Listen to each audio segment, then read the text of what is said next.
There's a new Korean challenger with a 93% win rate over 56 games, and everyone is saying that it's Grok Ai. This player has played 56 games in a time span of about 50 hours, has played 22 different champions, and I heard he has a lane advantage rate of 100%. This means he has never lost lane. So in this video, I'm going to be breaking down if this player is actually AI or the next faker, and what we, the average human, can actually learn from him. So we're going to be taking a look at an Orianna versus Yone.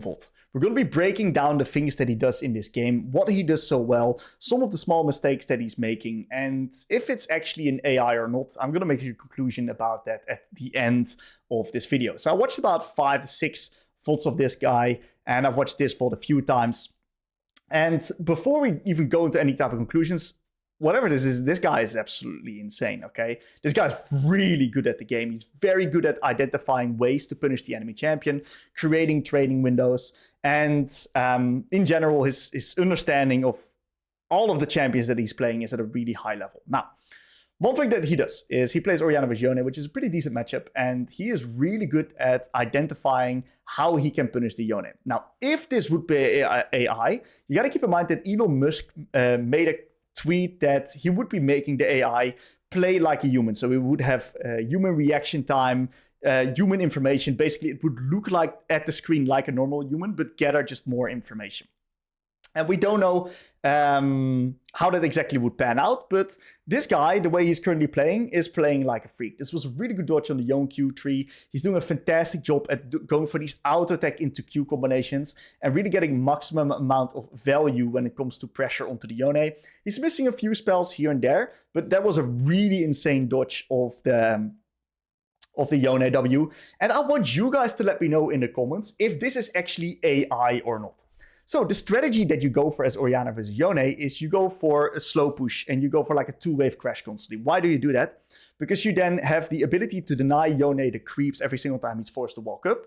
And you want to desync minion HP so you get trading opportunities to hit the Yone. And then you want to crash the wave, in which you then harass him under the tower. And he does a really nice job, gets a little bit of the plate. And whenever you verse D-Shield users, you want to hit them in succession. So you don't want to hit them in intervals, so their D-Shield can regen up. You want to hit them in bursts, so their D-Shield doesn't really get to regenerate all that much. That's why champs like LeBlanc and Aurora are usually so good for D-Shield and second wind-oriented champions. Now, what this player does really well is he goes for these slow pushes, and does a really good job at dodging out on the Yone Q3, and he goes for the all-in after Yone uses his flash. And he does a beautiful, beautiful job at killing the Yone. And then he pulls out towards top side instead of running through the bot side jungle, which would have gotten him killed by the Echo. He then goes for a nice little reset. You know, the ward is quite interesting. I don't know if this is a good ward. I've got some questions about this ward. I think generally speaking, the warding of this guy is quite unique. And I'm not really sure what to make sense of it. But thus far, his lane was like really good, like Chovy levels good. This could be the next faker. Maybe it is AI. We got to be skeptical in this case. We're going to find out probably soon enough. So we're moving back to lane, and we get ourselves a beautiful sequence right here because he gets the maximum amount of value onto Yone while getting every single creep. So this is really, really, really impressive the way that he's currently going about it. He's getting all of the minions, and he's also doing a great job at canceling Yone's reset. So we get all of the creeps, we perfectly prepare them. This is some great Orianna gameplay, by the way. And now we are in a neutral wave state. So we don't know if Yone is actually reset or not. And that means that if he's out of vision, we kind of want to look to put in a position where we can like Q. We're going to gather information to see if he's actually basing or not. And we get our mana flow band stacked with a nice QW the moment Yone mispositions. And this is really, really, really good wave management in the sense that he keeps his options open while also keeping Yone locked in lane. He's doing a very nice job at recalling his E through the Yone, getting a beautiful trade, weaving in these auto attacks. Once again, big chunks of damage, so D-Shield can't really regenerate. And we're now in a position where we actually don't really have good quality vision out, and we get into a spot where we get ganked by the Echo. Now, really good reaction time, great W usage, slowing the Echo, speeding himself up, and speeding the Viego up. That was one of the best Orianna Ws I've seen in a while. And then he focuses on the Yone because that's the lane opponent, right? And that's the guy you really want to care about when it comes to hitting. you don't really care about hitting the echo, because if he would want to, he could always go and farm it up, and he doesn't really care about dropping lower. So great wave management here, knowing that Yone needs to reset, and we're now in a position where we eventually get a nice little kill. Fantastic ult, get the echo flash, keep hitting mid, and knowing that Yone is now coming back, we can take ourselves the reset. So fundamentally, what we've seen perfect wave management, really good understanding of trading, very good dodging out onto enemy spells, like really, really, really good dodging out of enemy spells. And whatever this player is, he is a freak. Like, he's next level good. So we're going to come back to lane. And what we're going to do right now is we're going to look to pressure the Yone again, while, of course, getting all of the minions. So this guy really likes to lane. Like, he really likes to isolate lane a lot. And we're in a position where we're now getting all of these minions. Fantastic ward towards the bot side as well. Really good ward placement, pixel perfect, because this also covers the entrance on bot side. And this ward onto bot side gives him basically full coverage for bot side. Unless Echo goes for some crazy gank, but really good ward. And what we identify right here is that what he did here was next level, okay? And a lot of people miss what he's doing, okay? And I want to highlight you guys how specific this is. So first things first, he walks past the wave, places a Q there so it's easier to land. He then CS's this creep, and he goes to trade onto the Yone. Now, he goes for this trade with an out attack. And this is very important to note, because this out attack procs phase rush and draws minion aggro. So all three of these creeps are now aggroing Orianna. This is a good thing, but it also can be a bad thing, because you want to deny Yone as many minions as possible. So he's now dragging the minion aggro, right? You see he has aggro, he drags the minions back, and he stops at a line. Now, why would he stop here? Some people would walk even further back. If he walks further back, these minions will follow him, and we're then in a position where these minions will have strange aggro. You want these minions to aggro one creep, in this case, this creep, because then if this creep dies, Yone gets lost to CS. So now all of these three minions focus at first melee, making it impossible for Yone to walk up and get that melee without getting completely blasted. So the understanding of minion wave management here is at a level that is really, really high. But you see he's also missing creeps. Would an AI miss creeps? I don't know. That was once again a crazy dodge on the Yone Q. This guy has been playing next level good. I watched the POV from Qiyana as well. And in the title, he was like mentioning Elon Musk AI or something like that. He is playing really well, this guy. Like this guy is playing like really good League of Legends. Perfect slow push, and now he's harassing Yone every single time he walks up and tries to collect the minions. So Yone is doing a really good job at trying to dodge out on the Orianna poke. Fantastic ability usage by Yone right there. But we know that Yone now has to reset, so we're kind of forced to hard push this wave, and this is going to allow us to now get more proactiveness going on to this turret. Now, can someone explain this ward? What does this ward do? Is this like an anti-echo ward? Why would we not place it on the Raptors? What is going on here? What is this ward? I've watched multiple of his games. I do not understand this ward. Maybe this guy is cooking us something up, but I don't know. Maybe it's Elon Musk's data saying that that's the best ward in the game. I don't know. I've got no clue what the idea behind that is. But he's now back in the lane, and what we find is that he's in a position where he does a really good job at poking Yone, and he has a really nice high-value ult here. Yone gets into range, he gets the great ult off, dodges out on the Yone, uses the phase rush to kite the Yone out. Really, really, really insane kiting. Follows the Yone, and he chases him down right now, because it looks like he's comfortable, in this case, trading a 1-for-1. Because of the fact that Yone loses the minions with it. And he plays out the rest of the sequence beautifully, giving his Viego a lot of space because of the amount of damage that he actually deals onto the Echo. So great play. Like great play by Orianna. Really, really insane. So we're now getting so strong that we can basically punish the Yone on whatever we want, right? We can do whatever we want in the lane. You see that this player also really likes to lane. And he's not really moving outside of his lane all that often. He's just playing heavily for resources. Great movement right there. Also getting extra damage on the recast of the E. And knowing that Yone is so low, he's now looking to hard push this wave, get all of the minions, and then punish Yone under the tower again. So this is exactly what we do. Fantastic Q usage, perfect tower aggro spacing. The Scorch kind of fucks him up. But this seems human. This seems like a mistake a human would make. I think the AI would probably calculate in Scorch, because this happened to me. And I can see the thought process of this ult, right?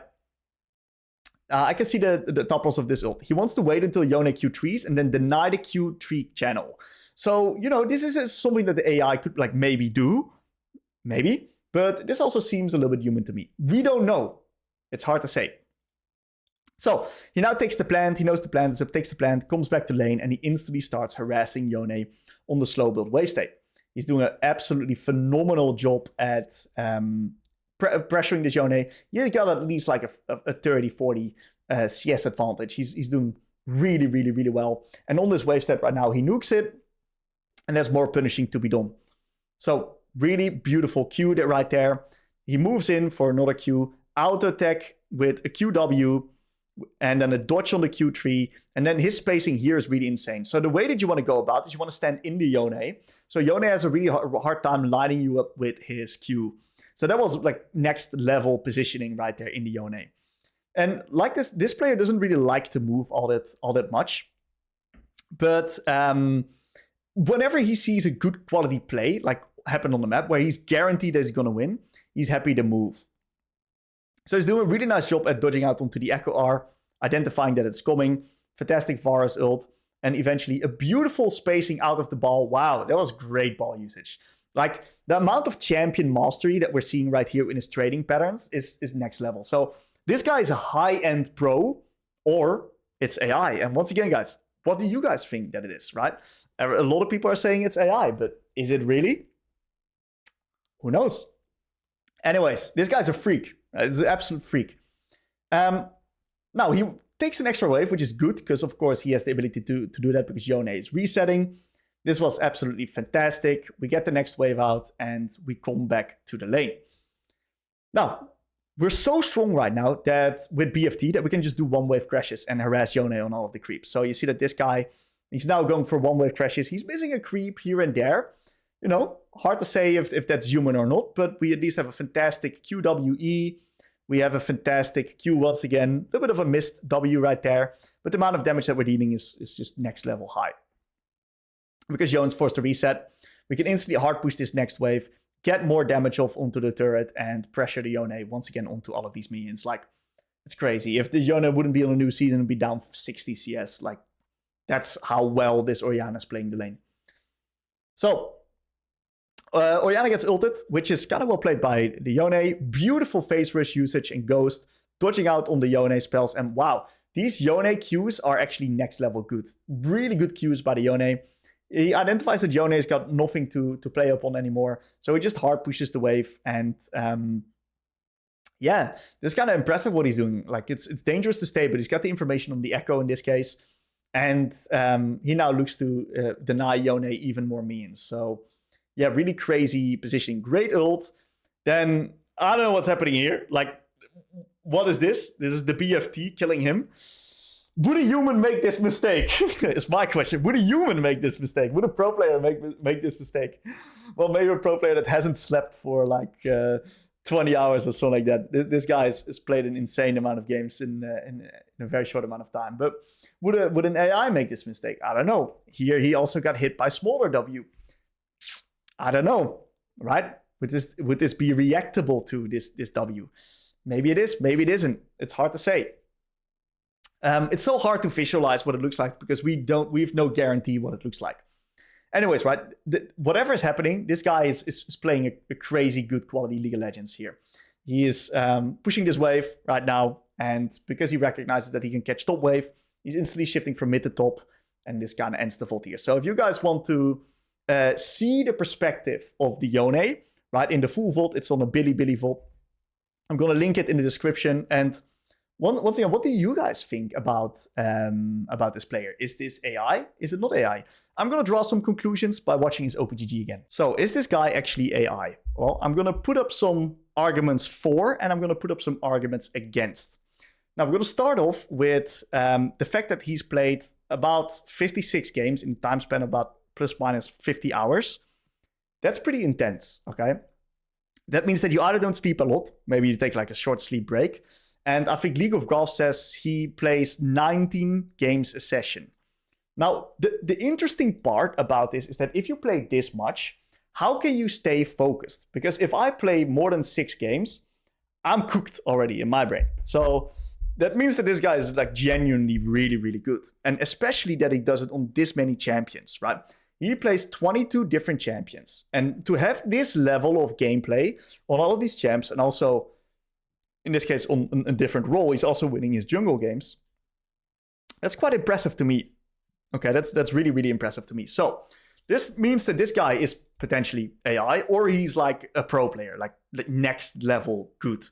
And I think that with the amount of games, I think it's a good argument for. Now, there's also an argument against, okay?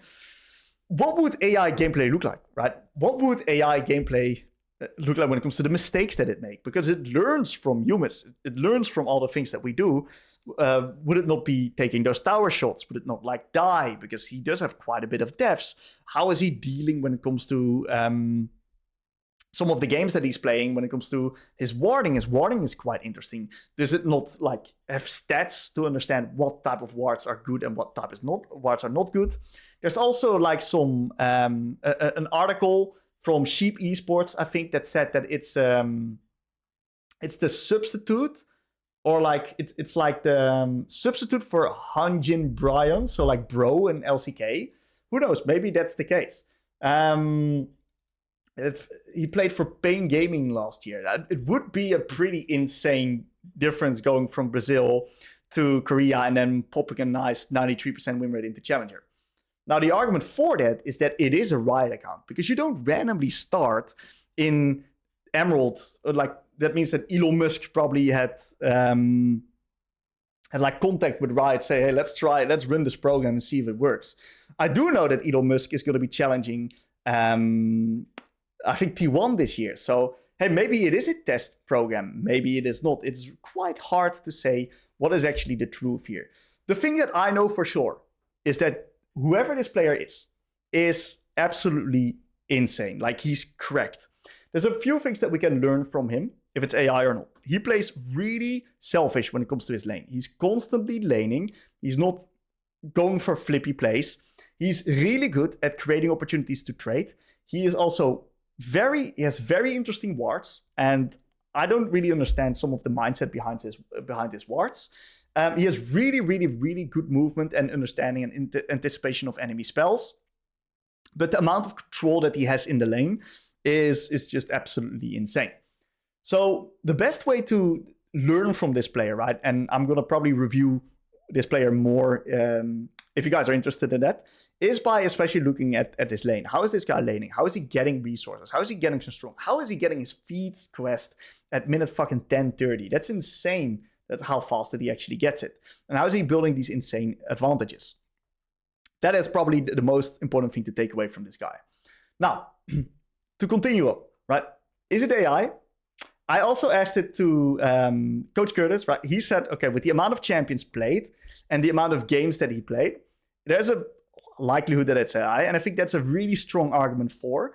But we always got to be skeptical, guys, right? We don't know. So unless there's official statements, we don't really know what it is. But this is definitely a player to watch. So stay tuned for this guy. If you guys want to see more of this guy's gameplay, let me know in the comments.